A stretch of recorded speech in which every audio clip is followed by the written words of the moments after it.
auzu billahi mina shaytaani rajim bismillahi rahmaani rahim asalaamaaleykum wa rahmatullah mbokk Sénégal tey nag ñoo ngi fii si palais des congrès fii si Montreuil nekk si Île-de-France di màggal bi nga xam ne nii doomi waa Sénégal ñoo ko organisé pour si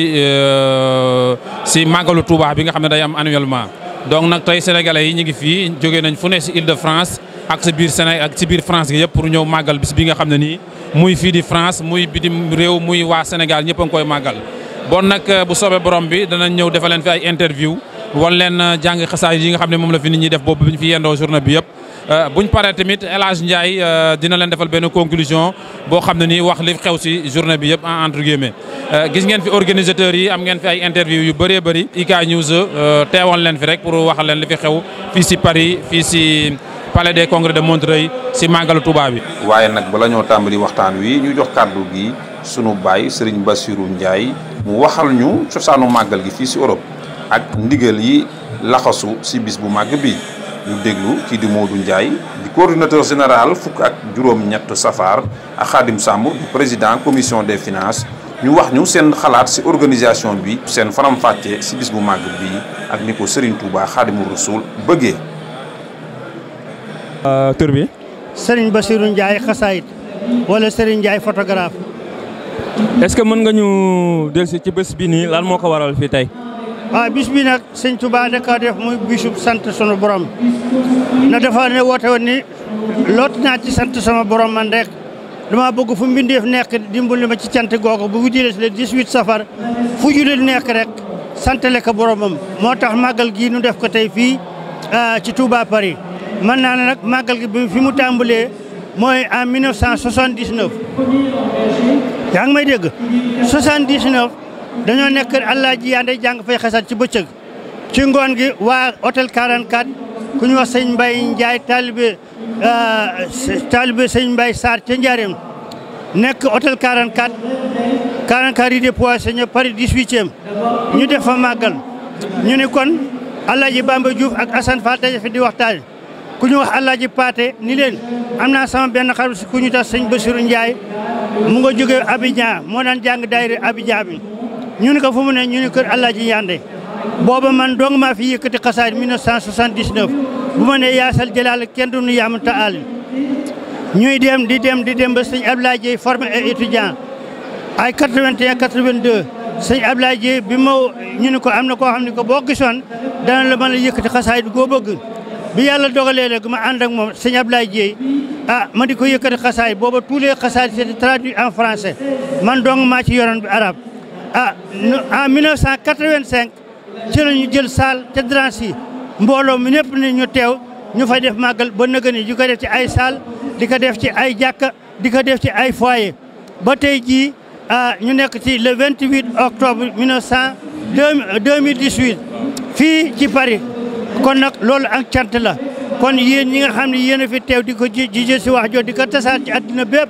mboolem fu waay màggale tey dans le monde entier Asie Europe Amérique Afrique yëpp fu fi may màggale rek fii lañ ko tàmbalee gannaaw Touba 79 kon ngeen jërë ngeen jëf loolu rek lañ doon fàttali mbooloo mi jërë ngeen. léegi yow taalibe fi ñëw fi tey ban jàngat lañ mën a am ci bés bi tey. maanaam taalibe yi xam ne nag ndigalal sëñ Sidi Matar ak ndigalal sëñ Saliou ak ku fi mos a toogal sëñ Touba daal mooy fu bu fekkee màggal gi jot na fu taalibe nekk ngeen dajaloo fa jàng fa alxuraan jàng fa xasaay defi salaat annabi ak astafurlah daal koy jox ak sëñ Touba addiya loolu daal mooy njàngat mi nga xam ne moom laa ci waroon a dolli jërë ngeen jëf. jërëjëf. Moi je m'appelle Modou Ndiaye, je fais partie de la coordination générale du 18 Safar. Donc c'est moi qui coordonne toutes les actions transversales de toutes les commissions, organisation, cuisine, ainsi de suite. Donc je pilote les réunions hebdomadaires. Donc ça fait depuis début janvier qu'on travaille très dur pour arriver à ce jour-là. Donc il y a une partie très importante de management de projet, une partie de management des risques. Et vraiment en fait, on a pu mobiliser tous les gens pour la réussite de cette journée. Est-ce que vous pouvez nous expliquer quel est le sens de cette fête? Le sens de cette fête, en fait, c'est Cheikh Ahmed Bamba qui nous a recommandé pour la commémoration de toutes les actions et tous les bienfaits que le prophète et le Seigneur lui ont donné, lui ont accordé. Donc il a appelé cette journée pour que tous les gens qui se réclament de lui se réunissent pour remercier le Dieu du bienfait qu'il a pu obtenir quand il était en fait en exil, quand il était dans tout son exil. Donc ce qu'il a pu obtenir, il a appelé tous les gens, tous les musulmans, pour vraiment rendre grâce à Dieu. Ouais. Maintenant, qu'est-ce que en fait les talibés mourides en particulier, et surtout de façon générale, tous les musulmans, qu'est-ce qu'ils peuvent apprendre par rapport à cette fête? Les musulmans peuvent apprendre sur le mouridisme ce qu'on appelle le message de paix. Parce que Cheikh Ahmed Bamba a appelé la paix. C'est-à-dire en fait, ce qui prouve que Cheikh Ahmed Bamba a appelé la paix, quand il était en exil au Gabon, il était en exil en Mauritanie, mais il n'a jamais recommandé à qui que ce soit de faire quoi que ce soit contre les gens qui l'ont amené en exil. Donc Cheikh Ahmed Bamba, son message, c'est d'abord l'islam pur et simple, c'est-à-dire en fait l'islam comme tous les musulmans, mais aussi appeler la paix, le pardon, mais aussi le dépassement, savoir rendre grâce à Dieu. Ça, vraiment, en fait, ça, c'est les messages les plus forts que Cheikh Ahmed Bamba a appelé. Surtout aujourd'hui, on est dans un contexte où vraiment, en fait, le musulman est indexé, peut-être par des gens qui se réclament de musulmans, mais peut-être qui ne sont pas partis vraiment des musulmans. Donc, ces gens qui ne comprennent pas vraiment le message de l'islam, ils doivent se référer sur Cheikh Ahmed Bamba. Parce que Cheikh Ahmed Bamba, c'est une personne qui a été exilée pendant 7 ans. Il a été privé quand même, en fait, tous les bienfaits de vivre avec sa famille, de vivre avec sa communauté. Il était exilé dans un endroit qui était très dur, surtout pour un homme sahélien. Avec tout ça, quand il était revenu au Sénégal, il a pardonné tous les gens. Donc, un message de pardon qui est très important, qu'on peut passer dans cet événement. Un message de partage. Parce que tu as vu toute la journée, ce qu'on appelle, on organise des bernets. C'est-à-dire en fait, on prend notre économie, on le dépasse sur cette journée. Et tous les gens qui viennent ici, on leur demande rien, on leur demande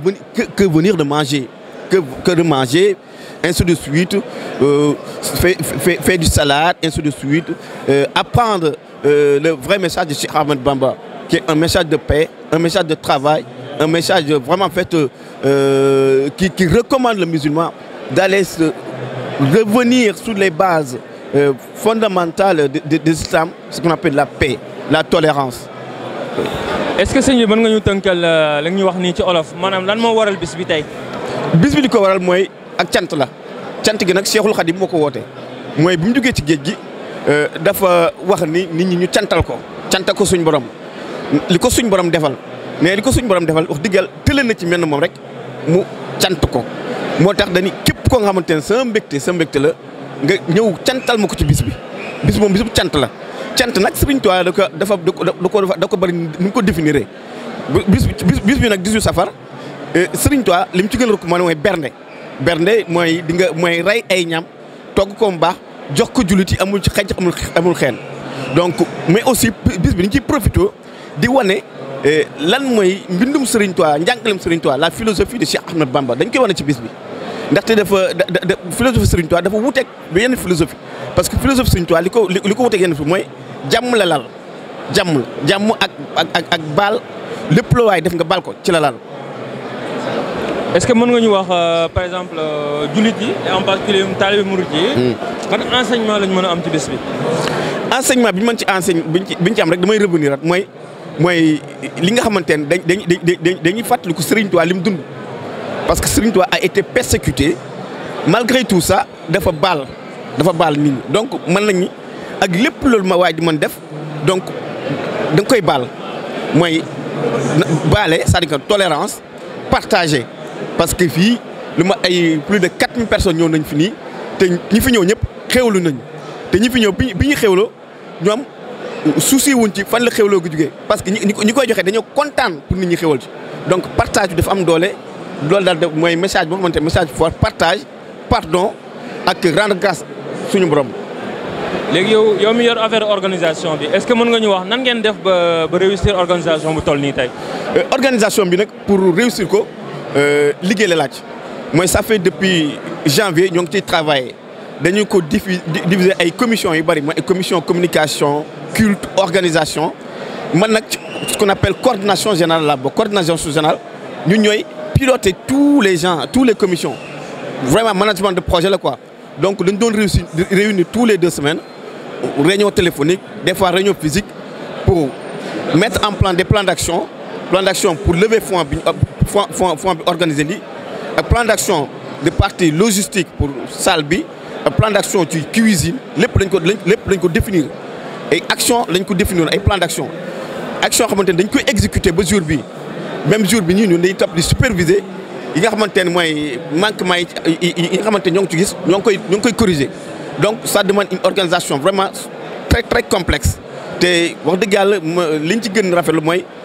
nit ñi jàpp nañ ci mooy gars yi jaayante nañ ci gars yi des fois dañ daan réunir ba ay 1h du matin lépp pour bés bi.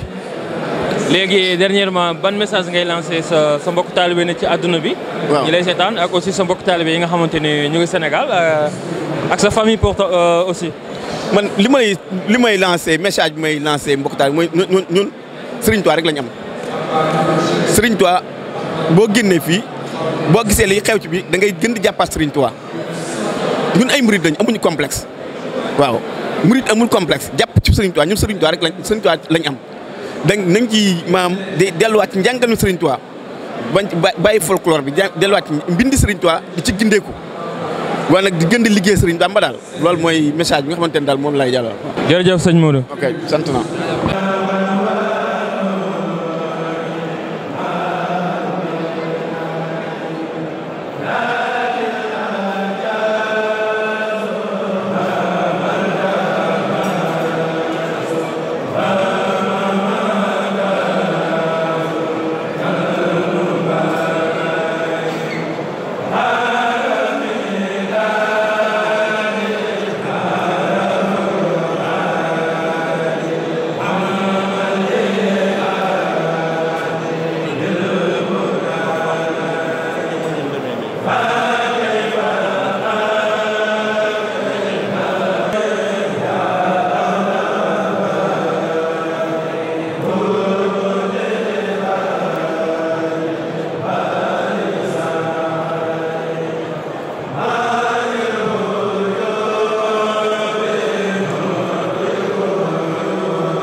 Khadim Samb la Khadim Samb. est-ce que mën nga ñu wax lan mooy sa teewaay ci bis bi tey. waaw boog asalaamaaleykum wa rahmatullah wa sallallahu taala ala sayyidina wa mawlana muhammadin wa ala alihi wa sahbihi wa sallama tasliman ghafaru ya ghafuru aniyu ya shakuru ala nabi yaqbaliya bismillahi rahmani rahim barke Serigne Touba barke Cheikh Ibra ñu ngi leen di nuyu bu baax a baax suñu mbokk taalibe yi ñu ngi leen di ziar te di leen sant it ci seen teewaay ci bis bi ak seen liggéey nuyoo bi nag dañ ciy jiital ñi nga xamante ne mooy sunu xalifa di Serigne Mountakha Al Bachir xalifatul alaam di ko ñaanal mu yàgg fi lool ànd ak wér di ko ñaanal mbooloo mu njaboot Serigne Touba gi te di ko ñaanal it Serigne Cheikh Jëmb Fall mi nga xamante ne mooy jëruñu maam Cheikh Ibrahima Fall ak mbooloo mu njaboot maam Cheikh Ibrahima Fall ak murit yëpp ak jullit yëpp ñu ngi sant bu baax a baax jëwriñ ñu ngi leen di bëgg lu bari bari boo gisee li fi am ku ne xam na màggal gi képp moo waral lii sabab bi lu li nga xam ne moo ko ëppal dayoo mooy français yi nga xamante ne ñoom ñoo jàppoon sëriñ bi xam nga boo seetloo bis bi lu ko waral bépp murit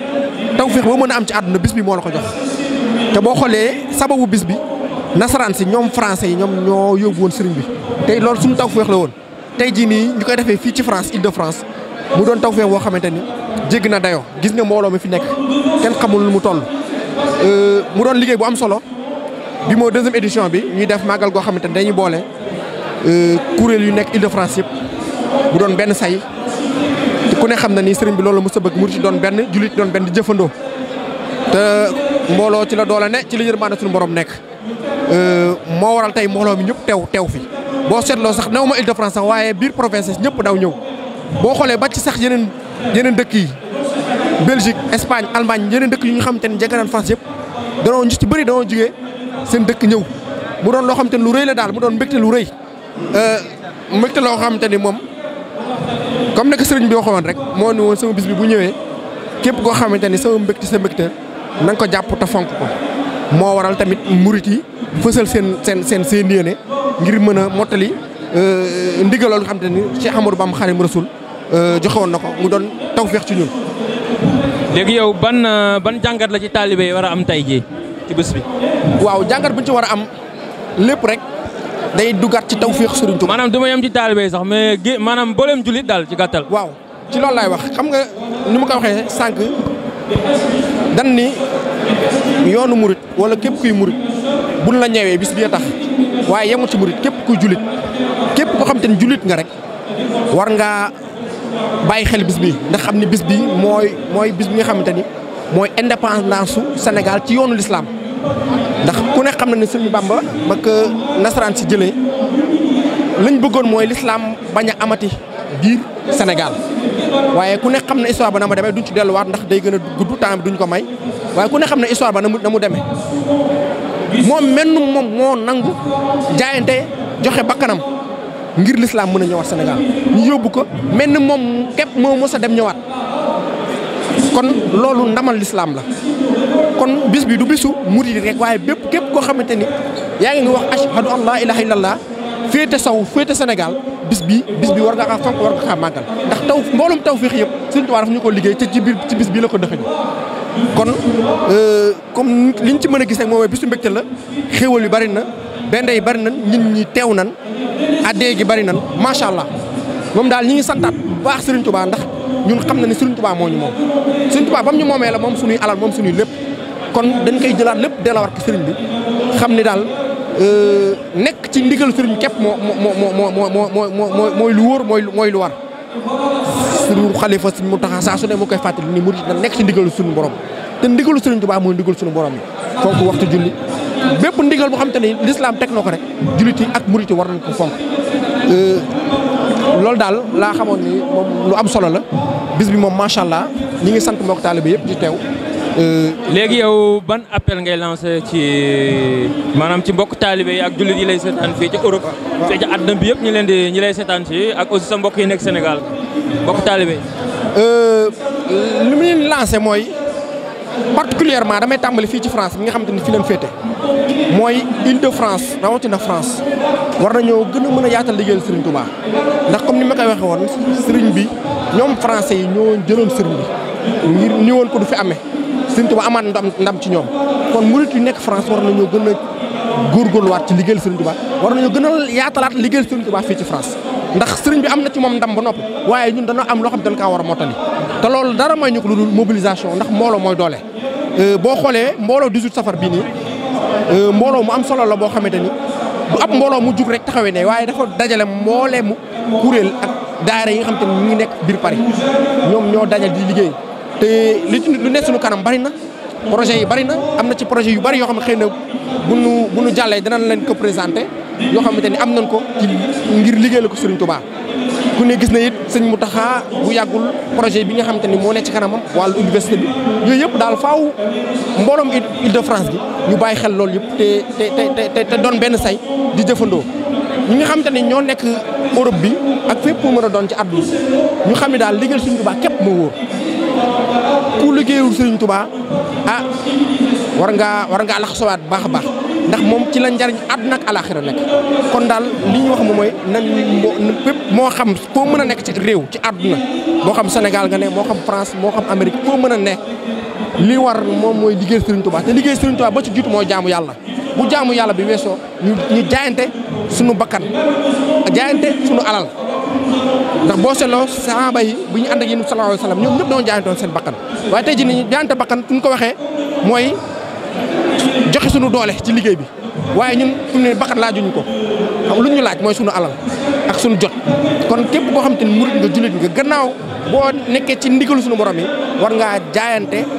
joxe sa alal joxe sa jot ci liggéey Serigne Touba ndax jëriñ ci la njariñ lépp nekk loolu daal laay lancé képp koo xam te ni yaa ngi yaakaar Serigne Touba Cheikh Ahmadou Bamba Khadimu Rasul. léegi est-ce que mën nga ñu wax programme bi tey ci ngoon gi lan moo ci des daal maanaam nan ngeen ko bëgg a tëralee ci ngoon gi li ci des. waaw ci guddi gi programme bi mi ngi nii di wéy actuellement am na benn conférence bi am bi nga xamante ne c'est en français pour ñi nga xamante ne dañoo ñëw te dégguñu nasaraan muy lu am solo mu loolu jàllee programme bi yaatu na dem na ba 6 heures du matin kuréel yi dana am beneen waxtaan tamit dana am sikkar dana am moom yooyu yëpp mi ngi si biir daal. mën nga ñu fàttali tur bi. Khadim Samb di jiite commission finance Île-de-France Paris Île-de-France moo dem 18 safar. jërëjëf sëñ Khadim. jërëjëf ñu ngi leen sant bu baax a baax tawfeex. ni ngeen ko xamee nag am na jàngat yu am solo si bis bi ñu déglu mbokku taalibe yi si micro El Hadji Ndiaye envoyé spécial IK News si màggal gi si biir waxtaan yi mu am ak mbokku jullit yi léegi dinañ dégg ay jàng xasaayit léegi timit El Hadji Ndiaye ñëwaat di waxtaan ak mbokku taalibe yi bon nag bismillah El Hadji Ndiaye. Bonjour, nous sommes ici à Montreuil pour célébrer le grand magal de Serigne Touba. Est-ce qu'on peut savoir, le monsieur, comment est-ce que vous appelez? Thierno Birahim Dieng laa tudd. Donc comme la question est en français, on va essayer de répondre en français. Le magal. Est-ce que vous pouvez revenir sur le sens du magal? Le sens du magal, c'est le départ de Serigne Touba aux épreuves les plus difficiles, les plus épineuses. Il partait pour aujourd'hui notre liberté, notre indépendance et pour la souveraineté du monde noir, en particulier pour le Sénégal. Donc c'est un jour important pour nous, les disciples de Serigne Touba. Serigne Touba nous a demandé, c'est une demande expresse qu'il a formulée pour qu'on puisse faire des prières, remercier le bon Dieu à son nom. Quand il partait aux épreuves, il est parti seul. Quand il partait aux difficultés, il est parti seul. Mais pour remercier le bon Dieu, pour tout ce qu'il lui a donné, il nous a demandé de venir en masse et de remercier le bon Dieu pour ce jour dont il a eu tout ce qu'il voulait. Donc c'est sa récompense et il est tellement content, on peut dire, de ce jour parce qu'il était parti aux épreuves, il est revenu. Il est revenu vivant, il est revenu en bonne santé, il est revenu avec sa foi, il est revenu en restant toujours lui-même. Voilà le sens du jour du Magal que nous fêtons aujourd'hui. Maintenant, quel appel lancez-vous à l'endroit de tous les Sénégalais, en particulier les talibés mourides qui sont présents ici? Déjà, je remercie tout le monde ici présent. C'est très bien de venir répondre à l'appel de Serigne Touba pour dire Alhamdulillah à Dieu, donc pour dire merci à Dieu. Et nous sommes très contents, tout le monde est là. Donc tous les daïras de l'Île-de-France donc, sont là pour la commémoration de ce jour, qui est pour nous un jour, le jour le plus important, on peut dire, de l'année. Donc c'est le jour qui nous appartient. Les autres jours, ce sont des jours, on peut dire, pour tous les musulmans. Ce jour, c'est pour tous les musulmans. Mais ce musulman, c'est un musulman qui vient de chez nous. Et c'est cette fierté, raison pour laquelle nous sommes ici tous présents, hommes et femmes, pour célébrer ce grand jour. Léegi pour tënk ko ci wolof, est-ce que mën nga rappeler comment dire téléspectateurs yi ñu seetaan ak internautes yi, est-ce que mën nga revenir lan mooy vrai sens bés bi tey? waaw man Thierno Dieng laa tudd di taalibe Sëñ Bamba Khadimul Moustapha di waa Daaru Minam. Donc bis bi tey li ko waral mooy demuk Sëñ Bamba ca jafe-jafe ya ngir muccal ñu ba mu demee ca nga xam ne mooy jafe-jafe ko yàlla teg mu nangu koo teg ngir doomu aadama yëpp, ngir képp koo xam ne kii rek bànni aadama nga doomu aadama nga yàlla la sàkk yàlla ñaan gam fa doon def ak lam fa doon sàkk mu mën koo def ñëpp mën cee am ak njariñ. Loolu moo waral demam ga ba muy demit dafa waxoon ne sama dem gi na ngeen ma ci santale yàlla. Maanaam loolu kenn mësu koo gis nit kuy dem ci lu metti lool ay jafe-jafe lool na maa ngi sant yàlla ci lii mu ma yebal ndax daa xamoon la fay fekk xam li ko yàlla may xam na ko ak gisu ñam fay fekk moom itam fañ féete ci yàlla. te moom xam na ne wàll bi mu féete ci yàlla wàllu mat sëkk la te li ko yàlla jox mëkkul daa mat sëkk moo tax ba mu demee mu am ndam ñëwaat tey ji mu nekk suñu ndam ñu ciy bëgg lool di sant ñëpp ñu fi ñëw di leen sant yéen ñi nga xam tam tey ñëw ngeen. Léegi yow ban appel ngay lancé ci maanaam talibé yi fi teew tey ak jullit yëpp fi teew tey maanaam ban jàngat lañ war a am ci bés bi pour maanaam suñ fa jógee ba maanaam fii ak déwén incha allah. maanaam bis bi bis la boo xam ne bii li nga xam ne mooy ngëm-ngëm doomu aadama du aw xob day am ci lu mu wéeru maanaam ngëm-ngëmam mooy ngëm-ngëm ci yàlla julli ci yonent bi sallallahu alayhi wa sallam nangul yàlla dogal nangul li fi yàlla teg moom la sëñ Touba jàngale ñoon ci loolu lañ war a jàll loolu rek mooy yoon wi di jubal di def lu baax di fas yéene lépp luñ am lu baax itam ñu bokk ko ak waa adduna bépp rawatina ak waa Sénégal ñi nga xam ne tey tey jii boo demee Sénégal ñëpp ku nekk yaa ngi jóg yaa ngi dem Touba wala yaa ngi toog sa kër di fas yéene bégal sa njaboot ndaxte sëñ Bamba moo ko santaane mu nekk bis la boo xam ne bi bisu famille la bisu saafonte la bisu ñaanalante jàmm la bisu xewal la bisu bëggante la bisu yéenante lu baax la loolu lépp mu ngi ci biir bis bi bis la boo xam ne bis bu am solo la solo boo xam ne bii mënuñu ko natt fenn solo infini la donc ñu ngi sant yàlla bu baax di wax alhamdulilahi rabbil alamin di julli ci Yonent sallallahu alayhi wa sallam parce que di xamal ne bi ñu yàlla dimbalee ñu fekkee di ñaan yàlla mbooloo mi fi nekk ñëpp déwén yàlla na fi ñëpp nekkaat kenn bañ a am lenn lu koy dal ki nekk am gudd fan ak wér ak jàmm ak yokkute ci barke alquran barke Muhammadu Rasulullah sallallahu alayhi wa sallam barke Sëñ Bamba amin ya rabbal alamin. mën nga ñu fàttali sa tur. Thierno Dieng laa tudd donc sur Facebook c'est Mame Thierno Birahim Dieng jërëjëf. jërëjëf.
léegi comme ñeneen ñi rek la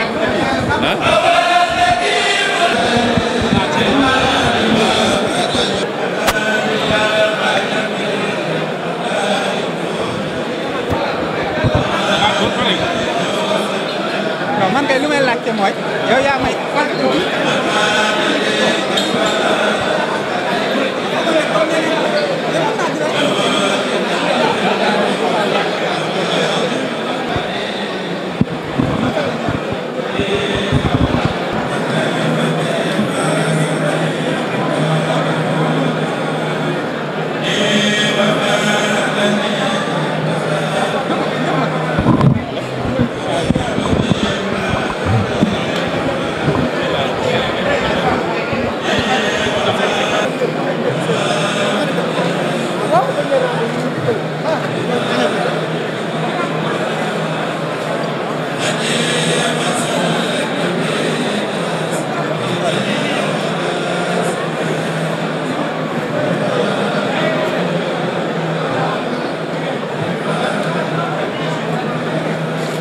Je m'appelle Ibrahim Sarocham.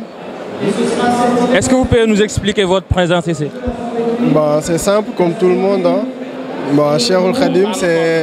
c'est quelqu'un qui est universel, je pourrais dire. Moi, personnellement, je suis talibé Layen. Mais en même temps, j'adore. À chaque fois, je le dis, genre, j'ai une religion métissée, je peux dire. Et lui, c'est mon grand frère, il se moque de moi toujours. Parce que je lui dis, moi, j'adore en même temps deux maisons de religion différentes. Layen et Mouride. Cheikhoul Khadim, genre, je l'aime naturellement comme ça. Qu'est-ce que vous avez retenu de cette fête? L'unicité. Qu'est-ce que vous avez retenu de cette fête? L'unicité entre les hommes, la solidarité, franchement, le bonheur, le partage. L'unicité en gros, quoi. Léegi mën nga ñu ko tënkal ci olof lan moo waral sa teewaay fi? Bëgg Cheikh Khadim rek ak wuyu si wooteem ak màggal bésam bi nga xamante ni ñëpp xam nañu mu demee loolu rek la. Léegi yow ban jàngat nga ci am ci bés bi? wane ni que Cheikhoul Khadim boole na ñëpp que nga jógee religion bu mën a nekk wala tarixa bu mënti doon nit la koo xamante ni soxlawul maanaam nga doon taalibeem wala dara pour bëgg ko daal da nga koy bëggee rek ngir jëmmam ak ay jëfam yim def jàngaleem yim fi bàyyi xasaay dégg yooyu loolu rek la. mën nga ñu fàttali sa tur? Ibrahima Sakho Thiam. jërëjëf.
Je m'appelle Gormak Diagne. Donc voilà, je suis à Paris depuis quand même plus de 20 ans. Qu'est-ce qui explique votre présence ici? En fait, c'est un jour de célébration, donc le grand Magal de Touba, donc qui marque en fait le départ en exil de Cheikh Ahmadou Bamba Mbacké Khadim Rassoul. Donc c'est un moment merveilleux pour nous. Qu'est-ce que vous avez appris de cette fête? En tout cas, il y a beaucoup de fidèles qui sont venus pour célébrer cette journée, donc dans la paix, dans la concordance, et puis voilà. Mën nga ñu tënk ci wolof nan nga tudd sëñ bi? Man maa ngi tudd Gormak Diagne. Lan moo waral sa teewaay? waaw teewaay bi nag li ko waral mooy marqué bés bu am solo mooy bés bi nga xamante ne ni moom la Serigne Touba Khadim Rassoul demoon exil. donc bés boobu mu woote ci pour ñu màggal ko maanaam ñu ñëpp ñu ànd sant yàlla sunu borom ci bés bi loolu la waral sama teewaay fii tey ci bés bi. léegi murid yi ak jullit yi de façon générale ban jàngat lañ war a am ci bés bi nii tey. waaw jàngat bi ñu ci war a am jàngat bu am solo la mooy maanaam kenn rek la ñu yaakaar kenn rek la ñu gëm moom mooy yàlla subhanahu wa taala moom rek la ñu war a jaamu sëriñ bi daf ñu woo ci loolu donc jullit yëpp dañu war a mànkoo nekk benn maanaam surtout rek jaamu yàlla gëm yàlla maanaam fonk yàlla jeex na waaw. mën nga ñu fàttali sa tur. waaw sama tur nag man Góor Mag Jaañ la. jërëjëf jërëjëf. asalaamaaleykum wa rahmatulahi taala wa barakaatu doolee santaat Serigne Touba rek man la Abdoul Khadir Lo di jëwriñu Serigne Touba rek. mën nga ñu wax lan moo waral sa teewaay ci bis bi. waaw bisu màggal gi moom bisu Serigne Touba la li tax ñu teew fi moom Cheikhul Khadim rek tax ñu teew fi parce que mooy ki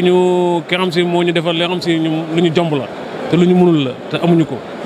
te yaakaar ko àdduna ak alaxira moom rek lañ yaakaar àdduna ak alaxira kon nag maanaam bisam bu ñëwee dañ cee war a teew bu baax a baax a baax ñu ne dañoo bokk ci jëwriñ yi nga xam si ñoo nekk fii ci jëwriñ magal gi quoi ci lañ bokk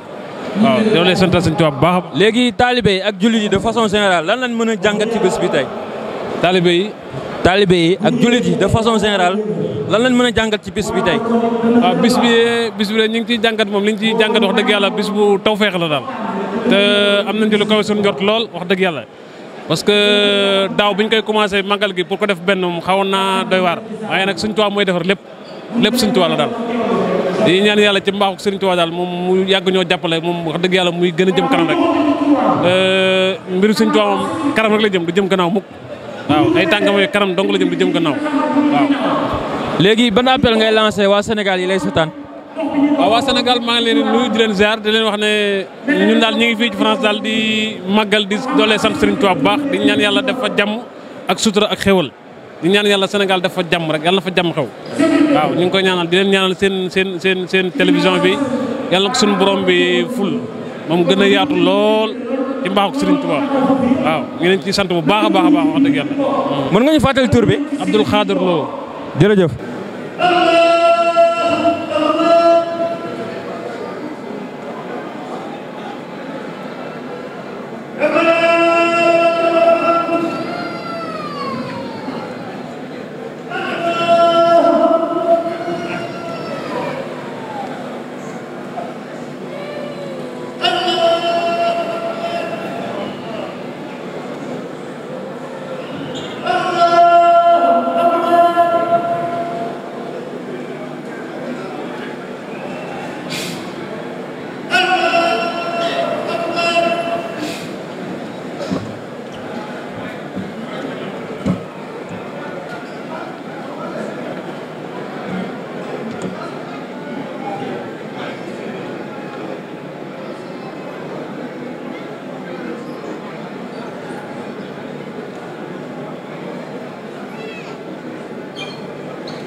waaw Moustapha lañ koy wax Moustapha Faye. sëñ Moustapha est-ce que mën nga ñu wax lan moo waral sa teewaay ci bis bi tey. waaw comme bépp mbokk jullit avant tout nekk jullit bu weesoo loolu nekk ay taalibe murid aussi mënuñu bañ a teewlu bis bi fii maanaam niñ koy màggalee Sénégal ak ci àdduna bi yëpp bon ñu jéem a def le tout rek ba foo nekk mënuñu tëju ci kër yi ñu jéem a ñëw maanaam màggal ci ko ak suñu mbokk taalibe yi ak mbokk jullit yi tey moom fii defe naa ñëpp kontaan nañ parce que boo gisee tey xamee woo tey benn tarixa ñëpp a ngi fii Tijaan yi Ñaseen yi Laayeen yi jàppalante solidarité bi loolu moo ëpp solo waaw moo gën a tax daal mënuñu woon bañ a teew ci bis bi. léegi yow ban jàngat la taalibe yi war a am tey ci bis bi tey ban jàngat yan enseignement lañ ci war a am. waaw comme niñ koy waxee rek comme bërëm bis bi li mu wax nañ ko santaleel suñu borom màggal gi avant tout loolu nañ ko santaleel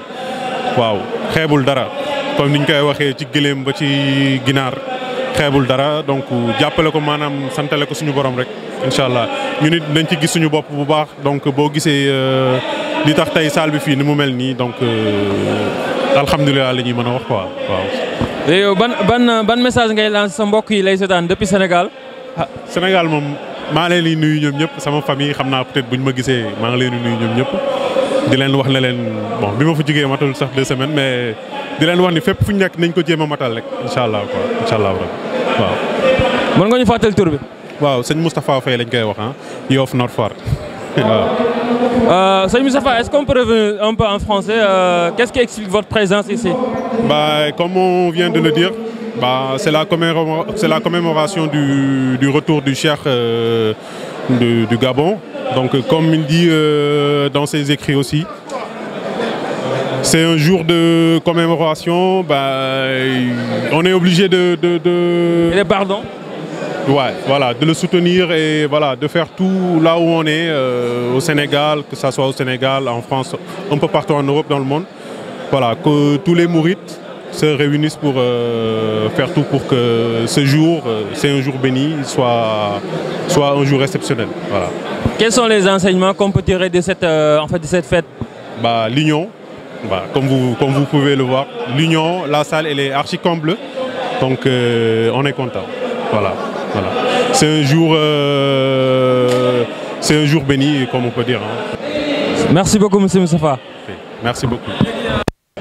bala ma wax dara rek ma muslu ci seytaane di julli ci yonent bi sallallahu alayhi wa sallam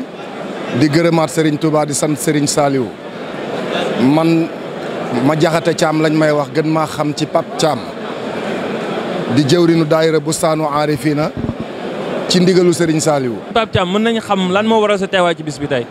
waaw teewaayu bis bi moom li ko waral maanaam mooy ni ko Serigne bi waxee rek li waral bis bi moo fi indi ñëpp ndax li Serigne bi wax ne sababu xaybati an allaha arada an anala minhu jaaha wa an akuna shafi'an li xawmi wa an akuna xaadiman fi dawmi li tax maanaam sabab bi tax mu tukki dafa bëgg rammu aw xeetam moo ko taxoon a tukki moo waral bis bi. bisub tukki bi nag lay màggal waaye màggalul bisub ñibbisi bi ndax dem gi ci la lépp amee waaye bisub ñibbi bi moom ci lii lay sante mooy bisub dem bi le 5 septembre 1895 ñu wax jeewal Mbàkke Baari jeewal Kokki Louga Ndakaaru doog a soobu ci géej gi ba yàlla def mu dillu siwaat le 11 novembre 1902 le 11 novembre 1902 ak le 5 septembre 1895 am na différent ndax bii dem la moom la ñuy màggal bis bii ci àdduna bépp rawatina Touba bu fekkee ni nag maanaam lu ñuy sant la dañ ciy santaat Serigne Touba di ko ci gërëmaat ci salaatu ala nabi zikrullah jàng alxuraan jàng xasida bismillah. léegi ba nga ñu waxee sensu bés bi expliqué ko ñi nga xamante ne xamuñu ko wala ñoo xamante ne xam nañ ko nga mën nga leen ko fàttali léegi est-ce que yow mën nga ñëw wax par exemple ban enseignement la ci mbokk taalibe mën a am ak mbokk jullit yi ban enseignement lañ mën a am ci bis bi tey. waaw bis bi li ñu ci am te war cee xeluwaat bu baax mooy li suñ borom di wax naan wa ahtasimu bi hablillahi jami'an wala tafarraqu mbooloo boobu ndax fii nga nekk nii tey jàppal ni juróomi daayira ci Paris wala juróom benn ñi ngi fi tey ñuy ñoo xam si ne ay ndaw lañu ba yàlla dogal ñuy dem ba ci atum 2016 kenn ku ne da nga ko daan defee fa nga ko daan defee ci sa daayira yaa xam say moyen noo ko amee ak barab boo ko amee nga defe ko foofa ba ci ñun ñi di wax ak yow ci daayira Bustaanu Arifina bi ñu Serigne Saliou joxoon ñu ngi ko daan defee 13e mais en 2016 la ñu ni kon dañoo war a jóg suñuy koom-koom ak suñu am ak suñu xam-xam dem fekki mag ñi nga xam si ni ñoo nekk ci kër Serigne Touba gi ci Aulnay bu fekkee ne nag mbooloo la jamaa boobu mbooloom daayira Bustaanu Arifina ñoom ñoo ko jëkk a def jóg fekki mag ñi ba yeneen daayira yi ci des ñëw xool ba gis ne lii mooy yoon wa ñu waxtaanee ko ci en 2017 ñu def ko muy benn général ci palais de congrès bii ñu nekk tey ci beneen salle bee ci ginnaaw mais gis nañ ne dañ ci am réussite boobu ñu ci am ñu gis ne mbooloo mi jéggi na dayoo moo tax tey ci bii tey ci gii màggal ñu ni nañ ko indi ci bi gën a yaatu mooy fii ñu nekk tey di wax. léegi est-ce que mën nga ñu wax yow ban appel ngay lancer sa famille sa njaboot wala sa bokk taalibe lay seetaan depuis Sénégal.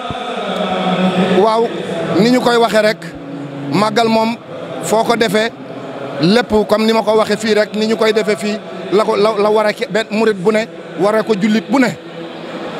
ndax li Serigne Touba di wax naan yaa man yaru mu dafaw kulla daa i falaatu faarix matlabu shifaay wa dum xasida googu bi mu koy ñaan daf cee ñaanalaale jullit ñëpp falaatu waaxisum bi kusiri seen bihim fa innahum wa in asawka yaa ahad li xaflan lam yusriku bi ka ahad kon kooku kenn génnu ci umma islamique bépp a ngi ci biir kon nag maanaam fu waay mën a nekk nga jokk ci lislaam da ngaa war a jàpp ci bis bi te xam ni lu ci waay def sa bopp nga ko defal ndax li ñuy wax naan wa man amila saalihan fa li nafsihi wa man asaa fa alayha wa man amila képp ku tibbu saalihan tibbu neex fa li nafsihi ñeel na gimiñam wa man asaa képp ku daggu ya fa alayha ci kawam rek la jëm. est-ce que mën nga nuyu sa waa kër. waaw maa ngi nuyu sama waa kër di nuyu samay soxna tubaarkàlla di nuyu sama njaboot tubaarkàlla di nuyu sama sëriñ di nuyu waat maanaam sëñ Saliou di santaat Seex Muntaxa mu yàgg fi lool te wér ci barke Serigne Touba. yéen fàttali sa tur da nga ñaanal. waaw ma jaxate Thiam la ñu gën koo xam ci Papa Thiam. léegi yow looy wax ci IK News looy wax ci IK News ban ñaan. ci IK News moom macha allah comme ci mën naay la ci màggal moom lañ ma jëkk a dékk micro kon maa ngi koy ñaanal IK News bi suñ borom boole ko ci yi gën a kawe ci ndimbalu Serigne Saliou. jërëjëf waay jërëjëf ñu ngi sant bu baax di leen gërëm. jërë ngeen jëf.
waaw ñu ngi ak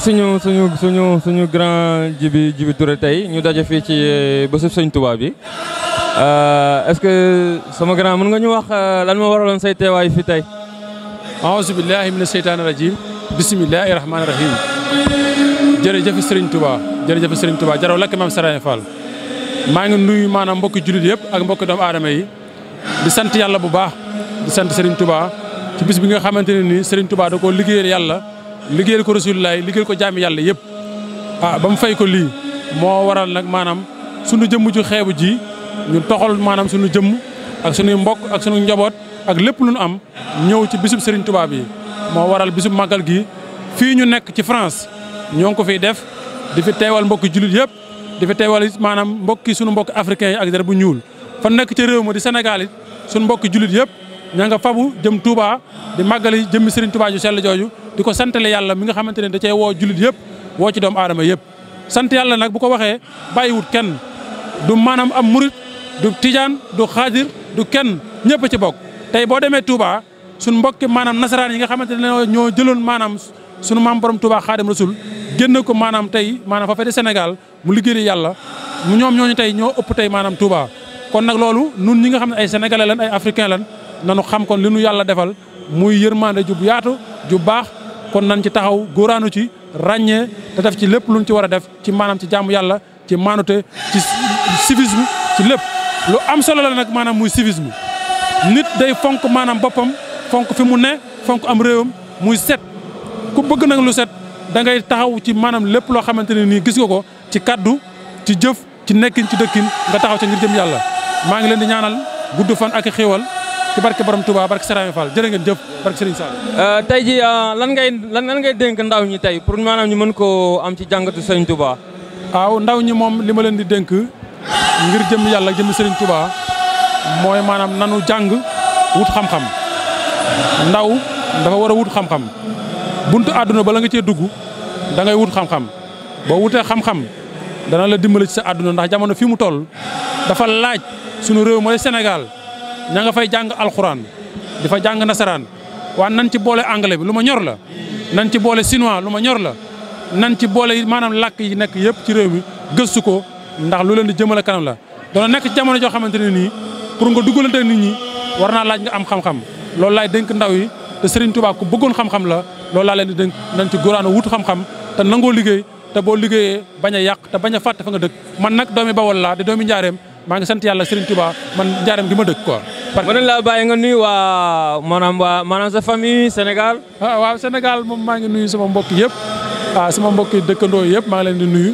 maa ngi cosaanoo ci dëkk bu ñuy wax Kouré di ab village bu nekk 15 kilomètres de Diourbel waaye nag Njaareem fa la sama njaboot nekk maa ngi am aussi maanaam Makkaan Touba sama kër maa ngi dëkk quartier Cheikh Anta fa la sama njaboot nekk ma dëkkandoo ak sama dëkkandoo yu baax ñooñu ñëpp maa ngi leen di jaare muy Baye Abdou Ndiaye Baye Djibi Ndiaye ak Baye Mbaye Ndaw Baye Gorgui Dieng ñooñu ñëpp di samay baay maa ngi leen di jaare gudd fan di leen ñaanal yàlla ci gudd fan ak wér jërëjëf maanaam yàlla mi nga xamante ne nii moo ñu may maanaam kattan ban mën a wax loolu maa ngi leen di ñaanal jërë ngeen jëf lu rafet la. jërëjëf sëñ Touré jërëjëf waay.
solidarité pour ces personnes. Et la troisième question qui est apparue centrale, c'est celle de la formation des imams. On sait qu'aujourd'hui, il y a un certain nombre d'imams qui ne sont pas qualifiés, ou mal qualifiés pour exercer leurs fonctions. Et toute la réflexion. doomu Sénégalais yi nag jógee fépp ci biir France ak li des ci Europe bi yëpp kii di Serigne Mansour Ibn Jamil teewoon na fi kii di Moustapha Guirassy président parti sénégalais teewoon na fi moom it doomi aadama yi fi teew yëpp nag ber na yi dara manqué wul suñu mbokk njóobeen yi ni ko El Hadj Ndiaye waxee moom wax dëgg yàlla kontaan nañu nag waxtaan wi am solo yu fi amoon muy ay conférence ministre de l'Intérieur tamit am na ko fi yebaloon mu ñëw teewal fi gouvernement bu France. Nous sommes avec monsieur Guirassy. Donc, est-ce que vous pouvez nous expliquer quel est, comment dirais-je, l'objet de votre présence ici? C'est un grand jour, c'est le jour du Magal, et par la grâce de Dieu, je suis hors du pays, donc j'ai la chance de venir célébrer le Magal avec mes mbok talibés qui sont de la diaspora et particulièrement la région donc, de l'Île-de-France. Et j'avoue que je suis impressionné par la qualité de l'organisation. Je suis impressionné par le nombre de personnes, de Sénégalais. Je suis impressionné par cet engagement et cette détermination des talibés pour réussir ce jour et faire de ce jour un grand jour de Serigne Touba. Un grand jour de l'islam, un grand jour de la Oumma islamique, un grand jour de l'homme noir, un grand jour de l'Africain, un grand jour du résistant. Alors c'est ce que nous célébrons aujourd'hui. Je suis très ému. C'est une belle victoire de l'islam que je constate ici. C'est une belle victoire de Serigne Touba. Qu'aujourd'hui Serigne Touba soit fêté dans la capitale française par des Africains, des Sénégalais, des musulmans ici, et qui ont même tout à l'heure reçu la visite du représentant du ministère de l'Intérieur français. Je dis tout simplement c'est une victoire. C'est une revanche sur l'histoire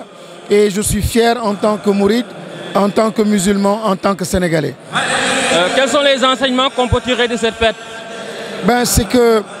le cheikh, en lançant un appel aux musulmans que nous sommes pour rendre grâce à Allah ce jour-là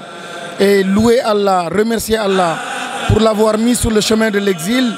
nous sommes tout simplement en train de magnifier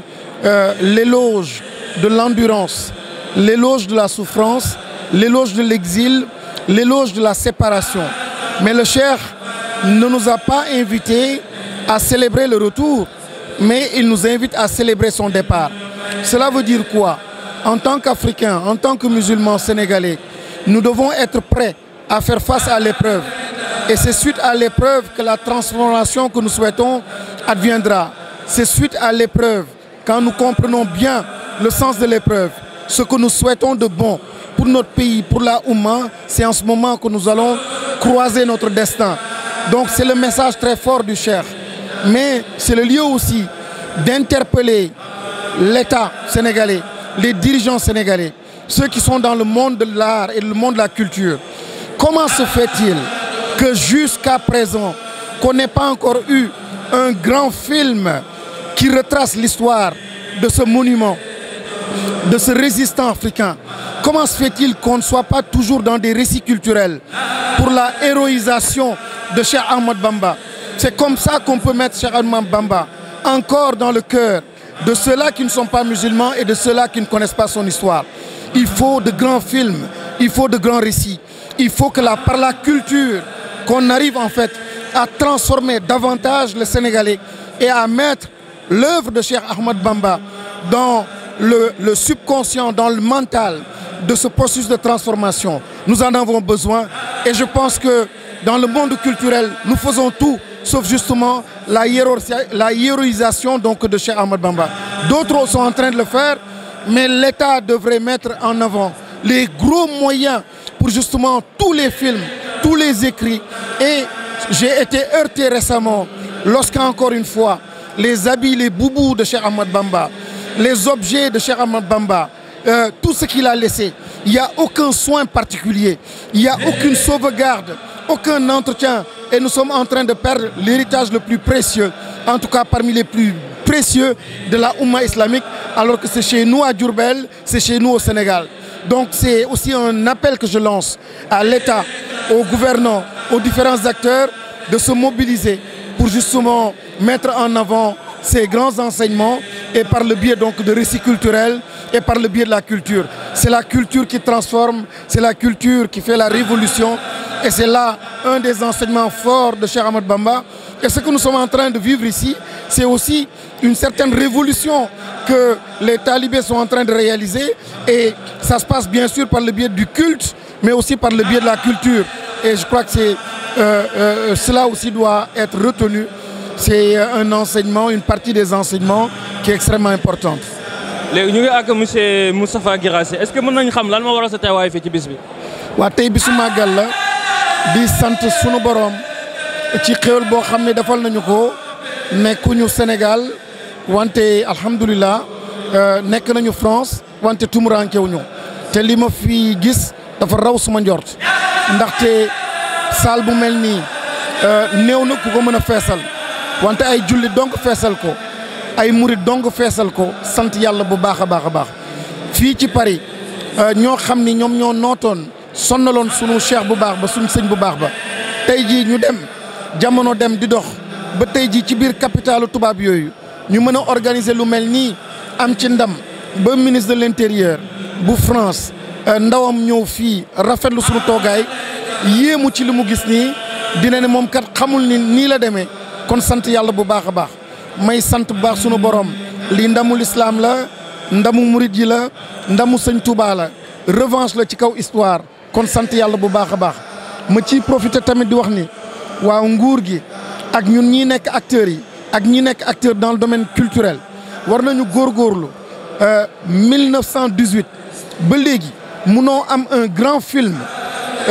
sur Serigne Touba won ko adduna yëpp doy na waar. Nous avons les moyens de retracer le parcours de cet homme, le parcours de Mame Cheikh Ibra Fall, toute l'histoire naka la def sans effusion de sang, sans dara, sans aucune violence naka la def ba am ndam kooku war nañ ko wane tey ji àdduna xeex bi mu xeexaloon ak tubaab yi waroon nañ ko wane àdduna tey ji àdduna yëpp gis ko pour ñu won taaru islam ak l'islam niñ ko déggee ñun par le biais de Cheikh Ahmadou Bamba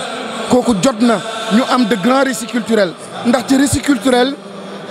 moom mooy permettre la héroïsation maanaam jëmmal nit fësal ko dugal ko ci xolu ñoo xam ne xëy na dëkkuñu foofu tey jii c'est par la culture qu'on fait rayonner nga jël organisation bu mel ni Hizbut Tarqiyyah ci biir université Cheikh Anta Diop li leen may doole mooy la dimension culturelle l'arme culturelle moom la ñu utiliser ba tey jii macha allah lii tamit niñ koy organiser dëgg la diine la wante sunu culture tamit ak sëñ Touba nim ñu ko joxee maam Cheikh Ibra Fall nim ko toggee yar ñu ci war ñu nu ñuy amee njëriñu sëñ Touba nuñ koy jiitalee nuñ koy fësalee loolu moom mooy la culture aujourd'hui mouride et qui fait notre fierté donc culture dafa am solo te wax dëgg yàlla nous avons les moyens de mettre tout cela en avant par de grands films et on tarde à le faire ndaxte loolu kat moom mooy nekk suñu singularité suñu particularité encore une fois di sant yàlla bu baax ci ndam joo xam ne may na ko l'islam ndam joo xam ne may na ko un résistant ndam joo xam ne may na ko quelqu'un boo xam ne leader la woon ndam yoo xam ne quelqu'un boo xam ni poète la woon koo xam ni macha allah sant yàlla bu baax bi ñu yàlla defee taalibe sëñ Touba bi mu defee tamit sëñ Touba nekk sénégalais bi mu defee mu nekk nit ku ñuul africain sant yàlla bu baax a baax alhamdulilah. léegi ban appel ngay lancé ci mbokk sénégalais yi lay seetaan ci réew ma ak aussi sénégalais yi ne ci diaspora bi. waa di gën a góorgóorlu rek on a notre voix dañu am sunu yoon yoon gii de mooy yoon bi au plan culturel mooy yoon bi au plan de l'esprit du leadership spirituel yoon bi la au plan de l'intelligence spirituelle yoonu sëñ Touba bi la donc sant yàlla am na koo xam ni fàggul nañu lépp réglé na lépp togg na lépp à tout point de vue d'un point de vue organisation sociale d'un point de vue enseignement système éducatif d'un point de vue nos rapports ak suñuy noon d'un point de vue géopolitique lépp am na loo xam ni teg na ko contextualiser na ko te am na ci ndam am na preuve wax dëgg yàlla on a en fait de qui s'inspirer kon nag nañu gën góorgóorlu comme sëñ Mountakha ni mu ko waxee jiital xam-xam mooy transformer réew xam-xam mooy transformer économie xam-xam mooy transformer mbay bi mooy transformer napp bi heureusement que sant yàlla bi sëñ Touba jiitalee xam-xam bi sëñ Mountaga ñëwee tamit jiital xam-xam bi sëñ Saliou ñëwee moom bi mu ñëwee tuuti tànk yi di leen tàggat di leen yar di leen éduquer woon ñëpp ni xam-xam mooy lépp kon li may ñaax su may mbokk taalibe di ci ñaax suma bopp mooy xam-xam rek xam-xam pour gën a fësal liggéey sëñ Touba gën a am doole te sant yàlla jox na ko doole ba pare wante yàlla na yàlla def ñu bokk ci taalibe yooyu yoo xam ni dañu jàpp ci liggéey googu sant yàlla. jërëjëf monsieur Guirassy jërëjëf. kontaan naa merci beaucoup. waaw salaamaaleykum mbokk yi comme ni ngeen ko gisee yéen a nga dégg xasaayid sëñ Touba yi ñuy jàng fi tey nag ku dégg xaside yooyu di nga xam ne fii bésub Sëriñ Touba la woon. bésub Sëriñ Touba la woon mais maanaam dañ doon célébrer màggal gi nga xamante ne nii mooy célébrer le départ en exil de Cheikhul Khadim Cheikh Ahmadou Bamba Khadim Rasoul. donc tey wax dëgg yàlla ñoo fi teewoon wax dëgg yàlla saafante nañ ak mbokk taalibe yi mbokk murid yi yëpp ak mboolem julit muy murid muy tijaan ñëpp fi teewoon même tubaab bi sax teewoon nañ fi tey wax dëgg yàlla def na wax dëgg yàlla nit ñi nu mu tuddati jàng nañ xasida yi jàng nañ fi alxuraan berneel nañ mbokk julit yi tey ku fi ñëw wax dëgg yàlla da nga xam ne surtout sama mbokk njóobeen yi wax dëgg yàlla kenn merut donc xanaa di leen xamal ne ñun ñoo leen fi teewaloon fii ci bésub Khadim Rasoul bi tey donc di ñaan yàlla lépp luñ fi ñaan rek yàlla na ko yàlla nangu